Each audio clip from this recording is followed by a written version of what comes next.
Now, I was the 6th grade spelling champ, and I know this is not the way you spell unmount, but it is the way that you spell the Linux command for unmount. They just leave out the N for some reason. So the umount command is used to unmount file systems, partitions, and devices. We use these commands to get info on disk usage. The df command tells us how much space in a particular file system is being used, and the du command tells us how much space on a physical disk is being used. And these are just important directories that we're going to need for this discussion, the /mount directory and the /dev directory. Before we go any further, we should answer this question. What is a file system? If this term is confusing to you, that might be because we use the word file system to refer to two very different entities.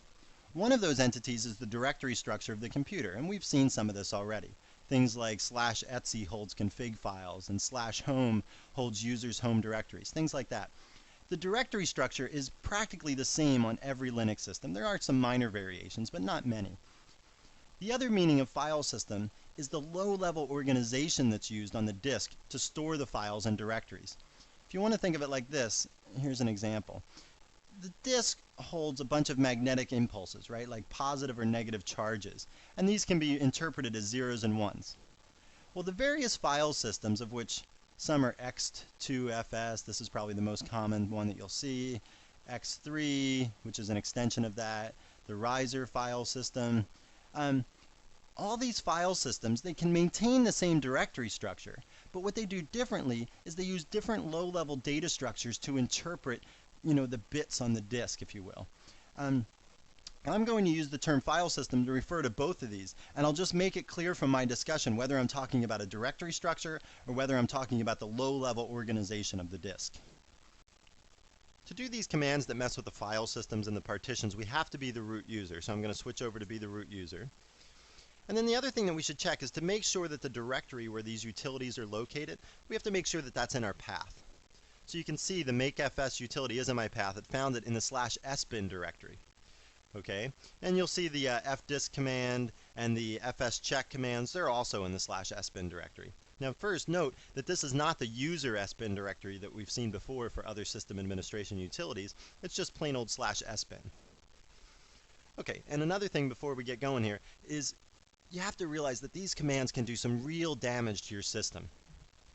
When we installed the system, we had the installation program create some partitions for us. If we go back and delete those partitions or try to repartition the partitions or reformat the disks, things like that, that's going to delete a bunch of data, if not all the data on the disk. Okay, so when we use these commands, we have to be really careful and know exactly what we're doing before we do them. So the first thing we're going to do is do the fdisk commands with the lowercase l option. And what this does is it lists all the disks on my system and all the partitions on those disks. And you can see from the result here that I only have one disk. Okay, this is all entry for one disk, and the disk is the dev SDA disk. Okay, what does SDA mean? Well, SDA means the SD stands for a SCSI disk. If that was an HD, it would be a IDE disk. And the A stands for the first disk. So SDA is the first SCSI disk, HDA would be the first IDE disk, SDB would be the second SCSI disk, and so on. Now, looking at this thing here, we can see down below, these three things, these are the three partitions on our SDA disk. It's SDA1, SDA2, and SDA3. The first partition here is the boot partition, and you can tell it's the boot partition because it has an asterisk in the boot column. In this partition, what resides there is the Linux kernel image and also some config files that are needed for startup. And you'll see the size of this partition is 48,000 blocks large. I think a block is a kilobyte, but we'll see for sure later when we do some other stuff. The second partition here, SDA2, is what I would call the main Linux partition. This is where all the user files are located, the log files, things like that. And you can see the size of this partition is huge compared to the boot partition. It's probably 75 to 100 times larger than the boot partition. Okay, now let's see, what else do we want to talk about here? The third partition here is the swap partition. Now this partition, the swap partition, gets used when your main memory fills up. So if you use up all your RAM, you have applications open, Windows open, and all your RAM is used, and then some application needs some more RAM, then what happens is the operating system takes something out of RAM that hasn't been used in a while and writes it to the swap partition. Okay, then that opens up some RAM so your application can use that RAM. If the stuff from the swap partition needs to be in RAM later, then it's brought back in from the swap partition and something else is put out to the swap partition. Okay, so this is like, it just extends your main memory. Now we could get away, in theory, with just one partition, not with three partitions. But here's why we have three partitions. We don't need a swap partition. We could have what's called a swap file instead of a swap partition. But swap files behave much more slowly than a swap partition would. So that's why we have the swap partition, for performance reasons. Now these two partitions, in theory, again, could be condensed into one partition. We could have the boot stuff in the same sector or in the same partition as the user stuff and the log files and everything. However, on Intel machines, the size of the boot partition is limited. Okay, and that limit is actually pretty small. So what's going on here is that we separate out the boot partition because the boot partition on an Intel system must be small, and so all this stuff will fit into that small space, whereas all this stuff wouldn't fit in there, so we create a separate partition for all the user files and the log files and all that stuff. Another way that we can use the fdisk command is to type fdisk and follow it by the name of a disk. So here we're going to talk about the first SCSI disk. So now we're at the fdisk command line, and I can type various letters here to execute various commands. I'll hit M to see the menu of commands. So here you can see there's D for deleting a partition, and N for adding a new partition, P for printing the partition table. This would be kind of like what we saw with fdisk with the lowercase l option. Now, if I deleted a partition, I would definitely be wiping out some data on the disk. If I added a new partition, I would be cutting into the space that some other partition uses, and so again, I could potentially wipe out some data. That's why I said these commands are very sensitive, and you have to know exactly what you're doing when you execute these.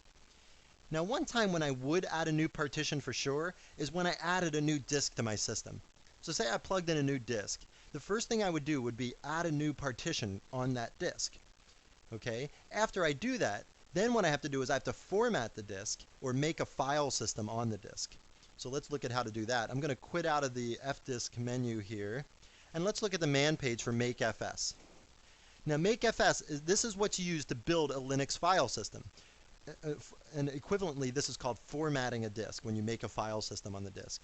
Now the options for makefs, the capital V option means that we're going to have verbose output, which means it's just going to tell us everything that's going on. The -T option we use to specify a particular file system type. Now if you don't use the -T option, the default is the ext2 file system. That's the most common Linux file system. But if you need some other one, you have to use the -T option to specify it. And then there's other various options, things like we can check for bad blocks, places where the disk is corrupted, things like that. So again, when you're going to add a new disk to the system, the first thing you do is create a partition on the disk, and then you make a file system on that partition so that the operating system can read and write to the partition. The last command of the trilogy of commands that can really mess up your file system if you're not careful is the fscheck command. And this command checks the file system for errors. Okay, what we do is we give it a particular device or partition that we want to check, and here I'm going to check the dev SDA2 partition. Now when I run this, a couple things happened. Let's talk about that. I ran the fscheck command, but internally the operating system ran the e2 fscheck command, and that's because I'm running an ext2 file system. That's the type of my file system. So the operating system detected that, and then it chose the e2 fscheck utility as the subset of the fscheck utility that I picked. Okay, then it told me that the dev SDA2 partition was mounted, and then it gave me this warning. Running this on a mounted file system may cause severe file system damage. And then it says, do you really want to continue? Well, the answer is like asking a kid if they really want to eat their broccoli. Definitely no. You don't want to continue here because it's a mounted file system, and moreover, it's mounted in writable mode. People can write to this partition. So while the check utility is going, if something's writing to the partition, either a user or the operating system itself, then the file system check utility gets messed up. It doesn't understand what's going on. Things have changed since it last checked, and then things will be lost inevitably. So you don't want to run this on a mounted file system, especially if it's mounted in writable mode. If it's mounted in read-only mode, you can get away with it, but this one definitely is not mounted in read-only mode. Now, you don't have to worry too much about running this fscheck command because it's run automatically every time the system boots up. And you would get errors about that when the system boots up if there was any errors. So you don't really have to worry about running this manually, but you should know that it's there in case you do want to perform some checks. What you can do is you can unmount the partition or mount it as a read-only partition temporarily while you do a file system check on it. A few minutes ago we were talking about what we would do if we added a brand new hard disk to our system. The first step was that we created a partition on the disk. The next step was that we formatted it using the makefs command. And the final step is that we mount the disk using the mount command so that it's accessible to our system. Now, I'm not going to mount a brand new hard disk because I don't have one, and instead I'll show you how to mount a CD-ROM. The first thing that you give to the mount command is the type of the device that you're going to mount. And for CD-ROMs, that type is ISO 9660. So you specify the type with a lowercase t, and then you spell out the type. Now, I didn't remember this exactly. I had to look this up in a book, and you can do the same thing. Look it up in a book or on the web or on the man pages to see what type the device is that you're mounting. Then you give the name of the device, dev CD-ROM, and then you give the mount point, which is going to be /mount/CD-ROM. The mount point is the directory that you're going to go to see all the files that are on the physical CD-ROM. Okay, so when I go into the mount CD-ROM directory and do a listing, I'm going to see all the files that are on the physical CD-ROM. Let me talk about this once before we go on and hit enter here. You're probably wondering what this /dev/CD-ROM stuff is. Okay, well, the CD-ROM is a file in the dev directory. And we've already seen /dev/sda1 and /dev/sda2. They were files in the dev directory as well. And what these files are is they're pathways to the physical device. Okay, this file here gives the operating system a pathway to get information off of that physical device. Okay, and one last thing, when I hit enter here, Red Hat's going to pop up a Nautilus window and graphically show me all the files in the mount CD-ROM directory. So don't get alarmed when a window pops up here. Okay, here comes the window. And you can see here it's for the mount CD-ROM directory, and this is the only file on the CD, and now it's appearing in this window. So I'm going to close this window and go back and look at that message that got printed out. So it says this block device dev CD-ROM is write protected, so it's mounting in read-only mode. That makes sense because I don't have a CD burner, I just have a CD player, so it makes sense that it's in read-only mode. So what I want to do now is I want to go over to the mount CD-ROM directory and do an ls, and there you can see the exact same file that we saw before in the Nautilus window in the graphical format. Now what I want to do is I want to unmount this file system, or unmount this device. So I'm going to say unmount, and then you can either specify the device that you want to unmount or the mount point that you want to unmount the device from. You can specify either one. So I'm just going to say unmount dev CD-ROM. Oh, and it says the device is busy. Why is that? Well, that's because I'm in the CD-ROM directory, okay? So if I get out of that directory, if I go back to root's home directory now, and then do the unmount command, okay, now it did it successfully, and if I do an ls on the mount CD-ROM directory, you'll see that nothing's there.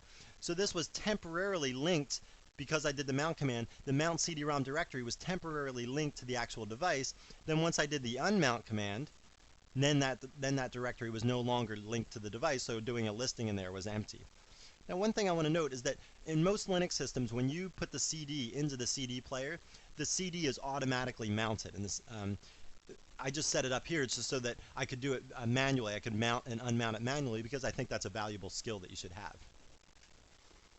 All right, so the last couple commands that I want to talk about in relationship to file systems, devices, and partitions are the df and the du commands. The df command displays information on file systems, how much space is being used, how much is available, and so on. So let's look at one of these. So this is the main Linux partition here, and it tells you how many blocks there are, how many blocks are being used, how many are available, and what the percentage of the ones being used is. And then finally it tells you where the device is mounted on the system, or where the partition is mounted. Okay, so before we were talking about blocks and we were wondering how big they were. Well, you can see here that they are 1 kilobyte large.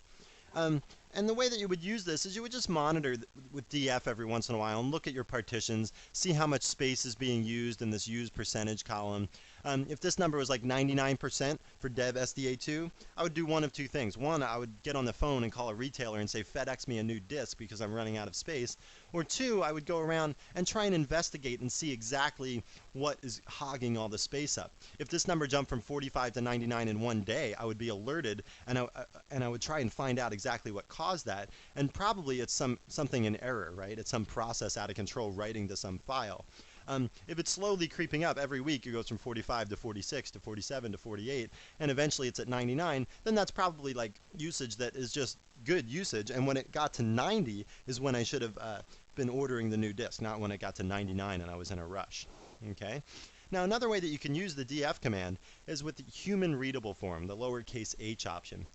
Pretty much the same, except it just displays the sizes in something that makes more sense to me than 303,556,000 whatever blocks. It just says it's 3.4 gigabytes, which is much more comprehensible to me. 1.5 gigabytes is used and 1.8 gigabytes is available. Now you'll see 1.8 plus 1.5 adds up to 3.3, not 3.4. Don't get too worried about this. This is just like rounding errors. The available space is always rounded down, so you don't overestimate how much space is left. But again, it's a good indicator, general trend of what's going on in your system. Like I said, if this is 45 and the next week it's 46, you kind of see a trend on how your system is growing. Okay. Now, like I said, if this jumped from 45 to 99 in one day, then I would look and try and see exactly where that space came from. One way that's good to do that is using the du command. Now, the du command, again, if used by itself, displays information about every single subdirectory on the whole system below where you're starting it. So I'm in the /home directory tree here. So it's going to do under /home, it's going to display every single directory and subdirectory for everybody under /home. Now this is going to scroll up the screen, and again, I just want to look at something here just to kind of give you an idea. This tells you that the Alice's KDE directory is 16, Alice's XAuth directory is 4.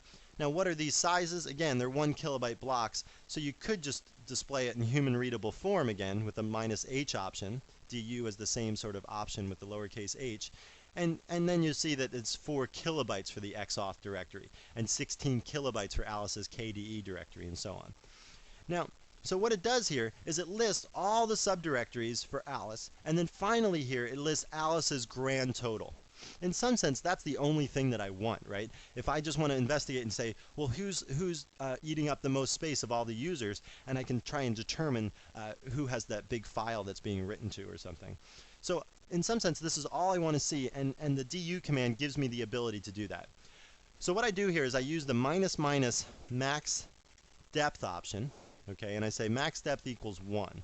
And I'll display it in human readable form. Now what this will do is it will go in and it will still count up all these subdirectories here. Okay, like Alice's KDE AutoStart and Alice's KDE and XAuth. But all it's going to display is the stuff that's 1 deep, the max depth 1. So 1 deep below the home directory is the only summaries that are going to be printed out. Okay, so let me do this. And you'll see that here we get Alice's is 52 kilobytes. Just like here it was Alice was 52 kilobytes. There it says Perry is 1.2 megabytes and so on. So this displays, it still goes in and counts all the subdirectories of Perry and Lisa and Alice, but it just displays the top level of those so I can get at least a rough idea of what's going on in the system. So using df and du, you can get a good idea on what's being used, how much is left, and where the use is coming from. Now that we've talked about how to create and mount and manage the various file systems, partitions, and devices on our computer, what I want to do now is talk about the Linux directory structure a little bit. Let's take a quick little tour. If we do a listing in the top level directory, you'll see a whole bunch of subdirectories here. Now a lot of these subdirectories are on every single Linux computer that you'll come across, and furthermore the meaning and the contents of these directories is practically identical from system to system. So let's look at the most important of these directories. The bin directory, in that directory are important binary executables. The ls command, for instance, the executable version of that command is in the bin directory. The copy command, the vi command, they're all in the bin directory. The boot directory is stuff that we need to boot the system. The Linux kernel image, some config files are in the boot directory. The dev directory we've seen holds 1 file for every device on the system. The etc directory is for system configuration files. /home, under that is where the user's home directories are located. The lib directory is for shared program libraries.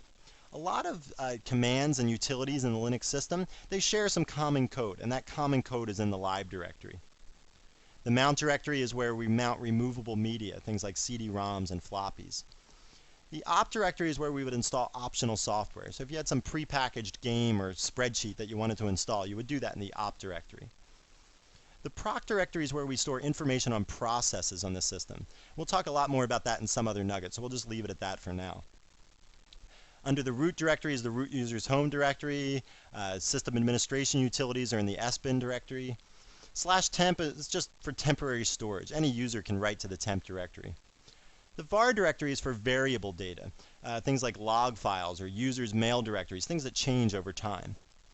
And finally, the user directory. This is a vast directory, and we'll talk about this carefully. When I had first learned about the user directory, I learned it stood for user-specific resources. And I think that meaning has kind of eroded over time. But let's go into the user directory, and I'll try to explain what I'm talking about. So we'll go into the user directory, and we'll do a listing in there. And one of the things I want you to see is that there are some subdirectories of the user directory, like user bin, and user etc, and user sbin, that have a corresponding partner one level higher with the exact same name. So the /sbin directory, we learned that directory has system administration utilities. Well, the user sbin directory also holds system administration utilities, but it holds those utilities that are specific to user administration. So the classic example would be that the user sbin directory holds things like the user add and the user delete commands because they're user-specific system administration utilities. Okay, and remember the idea of the user directory here is for user-specific resources. So now the user bin directory, though, this is why I say the user-specific resources nature of this directory is kind of washed away or been massaged a little bit. The user bin directory doesn't really hold executables that are user-specific, really. It just holds stuff that's really not quite as critical to using the system as the /bin directory. We saw the /bin directory held like the ls command and the cd command and the more command and the move command and stuff that is critical to using the system. The user bin directory holds stuff like the clear command to clear the screen and some C compilers, stuff like that, that is not quite as critical to using the system. Now there are some subdirectories of the user directory like user include, user local that do not have corresponding directories one level higher. The user include directory, that's if you want to include some particular function in a C program, you would include that from the user include directory. The user local directory would be stuff that's local to this particular machine. If we had a networked system here, all these directories we could set up to be shared across all the computers in the network. Then the user local directory would be local to this particular machine. So if I installed something in user local, then that would not be visible to any other machine on the network. And maybe I want it that way because it's some experimental thing or it's something I'm developing and I don't want everyone to be able to use it yet. Now let's move on and talk about security in our Linux system. First we're going to talk about the security of accounts and passwords, and then we're going to talk about the security of file systems and programs. And finally we'll talk about what's called set UID permissions. These are really important to understand, so we'll talk about those carefully at the end. Now in terms of accounts and passwords, the two things that you can do as a system administrator are remove dormant accounts and get users to pick good passwords. Okay? Dormant accounts are accounts that are no longer used, or perhaps they're accounts that have never been used. At a university I used to teach at, the students would sign up for a class and get an account, but then they drop the class before the first day and their account would just sit there the whole semester. Okay? This is a way in for people, the dormant accounts, because if somebody cracked into a dormant account and changed the password so they could repeatedly get onto the system, the person that owns the account would never even know because they don't ever log in, so they wouldn't even know that their password's been changed. And then the other thing you have to do as a system administrator is get users to pick good passwords. How do you do this, you might ask? One word: education. You have to explain to users what a good password is and why it's important to pick good passwords. So you might be wondering yourself, what is a good password? Well, here's a good example of a password. Great Scott. Okay, maybe I use the number 8 and the number 0 in there in capital and lowercase letters, and so I've mixed it up, and that's a pretty good word. What's a bad password? Something like baseball. Okay, this is a bad password because it's a word in the dictionary. At a university I used to go to school at, a professor every semester would go around and he wrote a program that would go through all the words in the dictionary and try every one of those words for everybody's account. It would take about one night, you know, he'd started at like 10 o'clock at night, it would be done at 8 in the morning or something. And this would try to crack into everybody's account in the system with every word in the dictionary. Now, the surprising fact of this was that he got into over 1/3 of the accounts every semester practically. And that's because people were using bad passwords like baseball or a pet name like Brandy or Rover or something like that. And these are all words in the dictionary. So no good. These are bad passwords. So like I said, get users to mix uppercase and lowercase letters, put some numbers in there, some punctuation marks, things like that. In terms of security of file systems and programs, the things that you can do as a system administrator, one is remove unnecessary programs. If there's some program on your system that's sitting there that's executable by everybody, but you don't know what it is, it's not part of the regular installation, nobody seems to take responsibility for it, things like that, then you should definitely get rid of that program. Because what it could be is it could be some sort of a backdoor into your system. Maybe somebody cracked in and got the root password once, and instead of changing the root password, which you would notice probably the next day, what they might have done was put this program in place that could give them root privileges if they ran it. Now, so you want to remove unnecessary programs. Don't just go around and remove every program that you don't know what it does. If it's part of the regular installation, it's probably okay. And then the other thing you want to keep track of are users' permissions for each other's files. The default permissions are set by what's called a umask value. This umask value is set in the etc profile file. And if you do a umask with a capital S option, if you just type this command, you'll see what your default permissions are. And for most Linux systems, there's something like this. Read, write, and execute for the user, read and execute for the group, and read and execute for others. In some Linux systems, it might be just read and execute for the group and no permissions for the others. Okay, so you can set that, like I said, in the etc profile file, and you can examine it with this command. And the important thing, like I said, is that you don't want to have this be too liberal. You certainly don't want like read and write execute for group and others, right? Because then they could just go in and delete files at will. So you certainly want read permissions or read and execute permissions and less. You never want more than this as the default set of permissions for a file. Now I want to talk about those setuid permissions. I want to talk about what they are and also how you can identify when they're being used. So the first thing I want to do is I want to look at the etc shadow file for this discussion. Remember, this is the file where people's encrypted passwords are stored. So let's look at Perry's password here. And forget the $1, all the passwords start that way. What I want to look at is the next few letters, 3FOT. I think that's actually a 0 too. 3FU0T. Okay, just remember those few characters. Then what I want to do is I want to look at the permissions on the etc shadow file. Okay, so here when we look at these permissions, you can see that it's readable by root and has no permissions for anybody else on the system. Okay, now I want to quit being the root user. I'm going to exit out, and now you can see I'm back being the Perry user. Now what I want to do is I want to change my password as the Perry user with the password command. So it says, what's your current Unix password? So I type that in, and now it says, what's your new password? Okay, so I'll type my new password in, and I'll retype my new password. And now it says, okay, everything's been updated successfully. Now I want to switch back and be the root user again. Okay, so now I'm the root user again, and what I want to do is I want to look at the etc shadow file again. Remember, the first few characters of Perry's encrypted password was 3FU0T. Okay, now I want to look at the etc shadow file again. Now if you look at Perry's password, the first few letters are ST8E7. It's different, right? It's different than it used to be, but Perry doesn't have any write privileges to this file. In fact, he doesn't even have any read privileges to this file, as we saw before. Nobody on the system has any read privileges to this file at all, but yet somehow Perry changed this file by running the password command. How did he do that? Well, the secret lies if we look at the permissions of the actual password utility or the password command. The password command is located in the user bin directory. Okay, so let's look at this, and let's look at the permissions on this file. Okay, first you can see that it's executable by everybody on the system. Okay, all the group, all the others permissions are executed on this file. So everybody can run this file. But then let's look at root's permissions on this file.